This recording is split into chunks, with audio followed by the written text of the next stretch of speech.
এরা উসমান, এরা আলী, পরামর্শ দাও কেমনে সেই যুদ্ধটা পরিচালনা করতে পারি, পরামর্শ দাও। হযরত আলী রাদিয়াল্লাহু তাআলার কাছে পরামর্শ চাইলেন হযরত উসমানের জিন্নাওয়ারাই, কারণ পরামর্শ করা এটা বিশ্ব নবীর সুন্নাত। জুড়ে বলুন কি? পরামর্শ করা এটা বিশ্ব নবী রাহমাতাল লিল আলামিনের একটা সুন্নাত। পরামর্শ করে কাজ করা এটা রাহমাতাল লিল আলামিনের সুন্নাত। আল্লাহ তাআলা কোরআনে বলেন, মাসাবির ফিল আমরি ফাইদা আযামতা ফাতাওয়াক্কাল আলাল্লাহ। পরামর্শ করে কাজ করবা,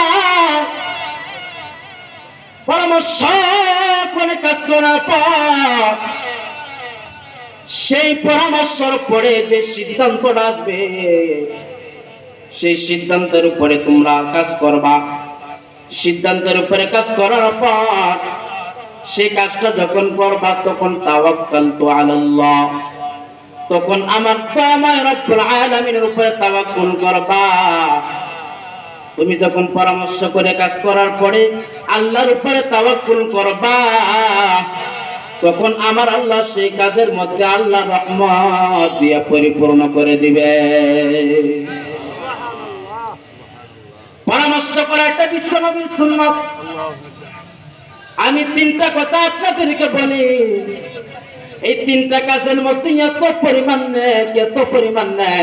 পরিমাণ নেক আল্লাহ রাখছে।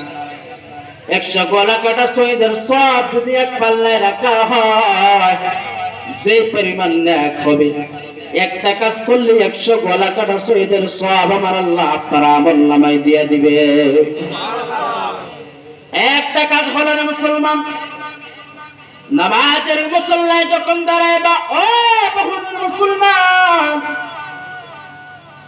নামাজের মুসল্লায় যখন দাঁড়াইবা,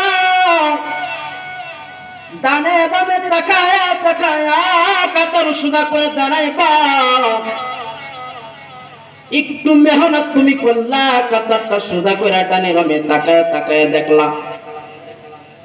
একটু সময় মেহনত করার কারণে আমার রব্বুল আলামিনের পয়গম্বর জানায়া দেয়, একটু মেহনতের কারণে আমার আল্লাহ তোমার আমলনামায় 100 গলা কাটা শহীদের সওয়াব দিয়ে দিবে। কোন সুবহানাল্লাহ। 2 নম্বর কাজ হলো, আপনি আপনার স্ত্রীর সঙ্গে যদি পরামর্শ করেন, আপনার স্ত্রীর সঙ্গে আপনি 5-10 মিনিট আলোচনা করলেন, খুশ আলোচনা করলেন, পরামর্শ করলেন।